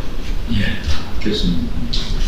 예, 뭐 저는 그 사회적 가치의 좀 확장을 위해서는 우리가 흔히 공유지의 비극이라고 많이 얘기를 배웠지만 공유지가 갖는 가치, 공유지가 정말 줄 수 있는 새로움에 대한 각성이 참 필요하지 않나 생각합니다. 요즘 코로나 때문에 공원이 가까이 있다는 게 얼마나 우리를 살려주는가 하는 것도 절감하고요.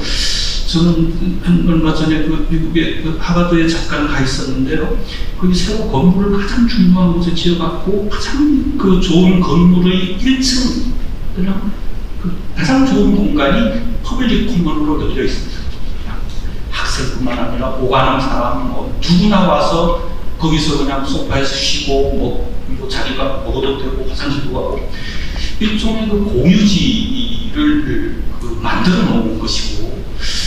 저는 그 혁신과 가치라고 하는 것이 기획되어서 나오기도 하지만 이런 인프라와 어떤 플랫폼을 만들어주고 그곳에 다양한 사람들이 활동할 수 있도록 여건을 만들어주는 것, 그게 저는 일종의 생태계 창출의 중요한 역할인 것 같고, 그런 측면에서 우리 사회가 모든 게 자꾸 사유화되고 개별화되는 모습에서 뭔가 이렇게 의미 있는 공유지, 의미 있는 커먼즈들을 좀 더 만들어내는, 그게 뭐 물리적 공간일 수도 있고 어떤 제도적인 곳이 있고 사이버 스페이스도 있을 텐데, 그런 유형의 커먼즈를 좀 더 확장시키는 노력들이 좀 있었으면 사항 말씀 좀 드리고 싶습니다.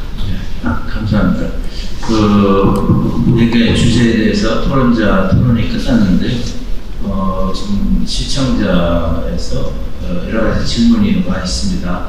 제가 낭독을 해드릴 테니까 여기서 자기가 답하고 싶으신 분, 제가 강제로 안 할게요. 하신 분 답을 좀 해주시면 좋겠어요. 첫 번째는 사회혁신하고 관련해서 코로나19로 비대면 서비스 등 우리나라의 생활 방식이 달라지고 있습니다. 이런 상황에서 사회적 가치 실현을 위한 사회혁신 활동은 어떤 방향으로 변화될지요. 두 번째는 사회적 가치 이념에는 모두 동감하지만 실질적으로 체감하기는 어렵습니다. 우리 주변에서 쉽게 찾아볼 수 있는 사회적 가치 실현 사례는, 이건 우리가 쭉 얘기했으니까 이건 답변을 안 해주셔도 될 것 같아요. 그 다음에 사회적 가치를 창출하는 데 있어 각 주체들의 역할은 기존 운영 방식과 어떻게 달라져야 하나요? 지자체, 공공기관, 시민단체, 협동조합 얘기했습니다. 사회적 가치 실현을 위해 일반 시민들이 실천할 수 있는 방법과 다양한 주체들이 함께 좀 더 지역사회에 도움이 되는 상생협력 방안은, 여기까지만 먼저 하고 우리 박 교수님 이 중에서 하실 얘기 있으십니다. 네. 구체적인 부분은 다른 말씀해 주실 것 같고, 글쎄요, 코로나 상황과 관련해서 우리가 다 지금 절감하고 있는 것이 저는 의도하지 않았지만 우리가 공동체의 일원이구나, 그런 절감하게 될 것 같습니다. 내가 감염자가 되기도 하고, 내가 피해자가 될 수도 있고, 내가 가해자도 될 수 있고, 근데 그걸 역으로 말하면 이웃의 건강이 내 건강이 된다는 것. 그래서 이 이타주의와 이기주의가 이게 꼭 그렇게 이분법으로 나뉘어지는 것이 아니고, 이 배려하고 같이 사는 것이 결국 내가 사는 길이다라고 하는 것을 저는 좀 느끼게 되었다고 생각하는데요. 그럼에도 불구하고 우리가 지금 코로나는 여전히 그것을 100% 확장해 주는 게 아니고, 그 속에서도 각자 도생의 그 방식과 마인드는 있기 때문에 우리가 이 상황에서 어떻게 새롭게 깨닫게 된 이 같이 살고 지역이 안전할 때 개인이 안전할 수 있다라고 하는 이 부분에 대한, 그게 이제 상생과 어떻게 이게 공유의 가치일 텐데, 그 가치에 대한 깨달음이 정착되도록 하는 것. 저는 그게 작지만 굉장히 큰 앞으로의 과제이기도 하고, 또 지금 우리가 경험하고 있는 것이 아닌가 말씀드리겠습니다. 저는 코로나19 사태를 겪으면서 대한민국 국민의 공동체 의식이 대단하다는 것을 느꼈어요. 외국 같은 사재기하고 이제 노인 요양병원에서 일하는 근무자가 노인들 다 버리고 자기 살라고 도망가 그러는데, 우리는 그 비슷한 것도 없었습니다. 사재기도 없었고요. 정말 어려운데 다 협조하고, 그래서 이걸 계기로 해서 제가 이제 지역복지 공동체를 목표로 하고 있어요. 그래서 그런 거를 좀 활성화하는 그런 여러 가지 구체적인 사업을 좀 하면 좋겠다, 이렇게 생각을 하고 있습니다. 제가 나머지 질문은 다 시간이 없기 때문에 말씀드리고, 또 말씀하시고 싶은 대로 해주시면 좋겠습니다. 현 정부의 법적 제재적 노력이 진행되고 있는데, 이에서 가장 큰 장애는 무엇일까요? 사회적 가치 실현을 위해 정부, 기업, 시민사회 등에게 지속적인 지원이 있어야 하나요? 지원이 필요하다면 가장 우선적으로 중요한 사항은 무엇인가요?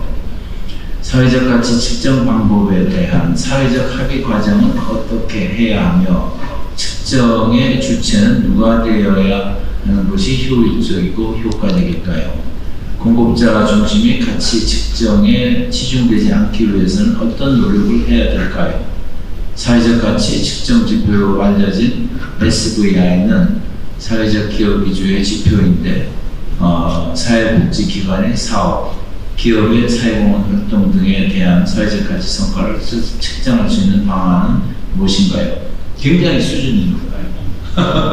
이거 갖고 2시간 더 토론해야 될 것 같은데, 우선 생각나시는 대로 얘기하고 싶은 거 얘기해요. 우선 아까 질문에 관련된 내용인데, 사실은 사회 가치는 어떤 뭐 NPO나 기업이나 정부에만 국한되는 건 아니고 일반들한테 다 이렇게 적용이 될 수 있는 거라고 봐요. 또 가치는 사실 어떻게 일반이 참여하는 사회 가치가 제일 크죠. 예컨대 가치가 있는 그런 제품을 소비한다든가 아니면 환경과 관련해서 자그마한 것을 실천하는 것도 예컨대 이제 분리수거를 적절하게 하는 것도 엄청난 이 사회가치 창출하는 거거든요. 그래서 꼭 사회가치가 어떤 집단과 기업과 정부만 하는 건 아니라고 생각하고 모든 이 사회 주체의 과제라고 생각합니다. 그리고 이제 이 사회가치 측정 주체에 대해서는 꼭 하나일 필요는 없다고 생각합니다. 이 기준이 꼭 하나일 필요는 없죠. 왜냐하면 예컨대 우리가 이제 사회적 기업 이 육성법이라는 게 고용부가 주도해서 만들었거든요. 그러니까 이 사회적 가치의 측정이 꼭 그 고용 일자리가 되는 것처럼 그래서는 안 된다는 거죠. 그러니까 일반적으로 사회적 가치 기준은 다양할 수 있고 다양한 어떤 이 평가를 할 수 있는 기관들이 나오면 더 바람직하지 않은가 이렇게 생각을 하고 이 사회적 지금 사회적 가치 육성법이 지금 거론이 되고 있는데 사실은 이것의 큰 이 장애 요인은 일반 사람들의 이 사회적 가치에 대한 인식이 아직도 그렇게 많이 높아지지 않았다.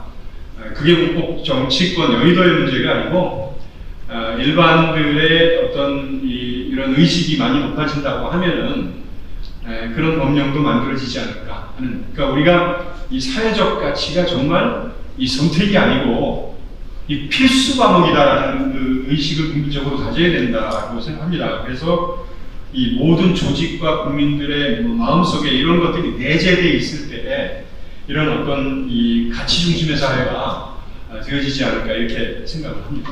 아까 사회적 기업 주관 부서가 고용노동부가 돼서 그 지원 내용을 보면 인건비를 보상해줘요. 그러니까 사회 혁신을 보상하는 게 아니고, 그러니까 이제 사람 쓰는 거, 그래서 아주 좋은 지적 해주셨고, 우리 권 부사장님 그 말씀 주시죠. 대부분 질문하신 건 다 맞물려서 대답이 되신 것 같아서 저는 그냥 오늘 주제가 사회적 가치 시대를 연다인데 이미 열렸다고 생각합니다. 열렸고 이 대표님께서 하신 것처럼 필수다. 근데 아직까지 체감하는 이제 수준이 다를 뿐이다라고 생각합니다. 그래서 누구는 조금 더 거의 빨리 들어가고 있는 거고 누구는 좀 아직 못 들어오고 있지만 언젠가는 다 들어가야 된다, 들어갈 수밖에 없다라고 생각을 하고요. 저희 같은 이제 기업 입장에서 계속 고민하고 있는 것은 또 아까 측정 얘기도 많이 나왔습니다만은 이게 지금 공시하고 뭐 이런 그런 어떤 여러 가지 기준이 있을 수는 있는데 결국에 아까 저희가 말했던 것처럼 이것이 그 밸류로 측정이 되고 하려면 결국 재무회계 기준처럼 그 전체 합의된 어떤 기술이 나타나야 될 것이라고 생각을 하고요.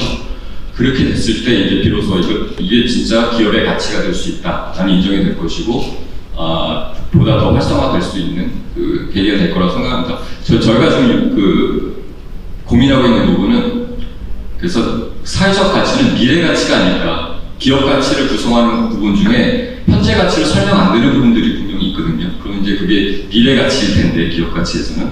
근데 모든 미래 가치가 사회적 가치는 아니겠지만 사회적 가치는 분명히 미래 가치다. 지금 당장은 돈으로 돌아오지 않을 수 있지만 미래에 분명히 이것이 더 커다란 경제적 가치를 가져올 가치다라는 것을 그렇게 보고 있고요. 그런 것들을 좀 어떻게 증명해 볼 수 있나 그런 고민도 해보겠습니다. 감사합니다. 부서장 아까 질문한 사항 중에 그 사회혁신을 잘할 수 있는 어떻게 할까요? 그게 제 1번이 나왔고요. 저는 이렇게 생각합니다. 그 사회혁신은 이제 제가 뭐 감히 이게 얼마나 맞는 건지 모르겠지만 예전에 그 중국에 나왔던 그 여러 중에 궁형이라고 해서 궁하면 통한다 그러는데 가장 어려운 순간과 어려운 곳에 직면할 때 우리는 그 새로운 가치를 창출해내려고 하는 것이 강합니다. 예를 들면은 얼마 전까지만 해도 우리 스마트폰 시대 이전에 그 세계 핸드폰의 대명사라고 할 수 있는 노키아가 망하에 나갔을 때 그 핀란드의 청년들한테는 그 핀란드 국가가 무너지는 줄 알았답니다. 그래서 그 핀란드 청년들을 중심으로 사회혁신을 해서 사회적 기업가를 해서 스스로 기업가가 되지 않으면 핀란드는 망한다 해서 핀란드가 현재는 세계 사회혁신 제1위 국가가 됐습니다. 그 다음에 일본이 이제 94년도에 우리 비교한 대로 국가의 사회혁신이 이제 좀 망하는 경우가 1995년도에 여러분 아시다시피 4만 불 시대를 넘어가고 전 세계의 미국을 뛰어넘는 아시아 최고의 국가로 발돋움할 것이다. 그래서 그때 당시에 이제 그 젊은 청년들은 거의 뭐 해외로 나가 있었고요. 그 다음에 그 번 돈을 가지고 미국의 록펠러 센터를 산다면서 부동산을 투자했습니다. 혁신이 없었죠.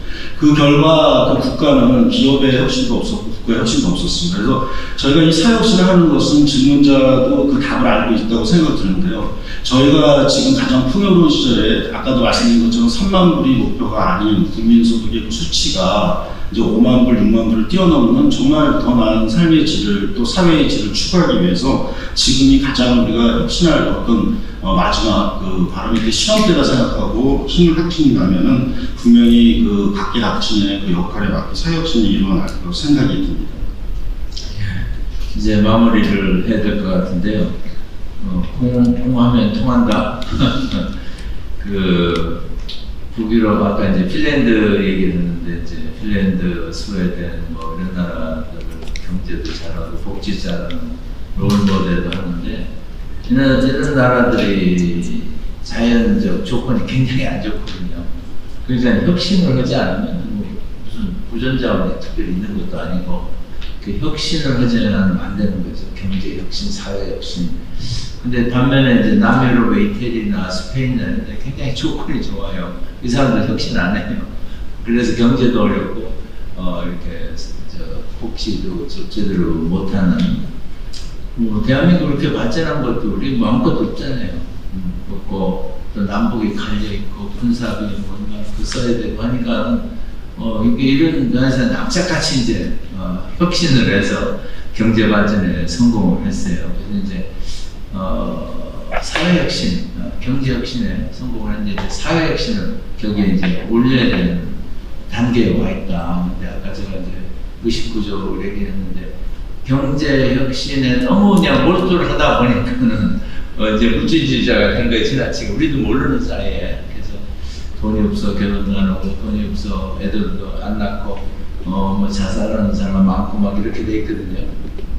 그래서 이제는 이 사회혁신, 사회적 가치 이런 거를 또 대한민국 사람이 열심히 잘합니다. 이거 코로나서 보였듯이 예전에 뭐 버스 탈 때 우리 어릴 때 막 전쟁터 했어요. 누가 줄 서요. 그래서 다 줄 서잖아요. 그래서 제가 공동체 의식이 대단한 걸 느꼈다고 말씀드렸는데 우리가 또 한번 마음먹으면 사회혁신도 잘하고 사회적 가치도 경제적 가치에 못지않게 모범적인 국가가 될 것을 확신합니다.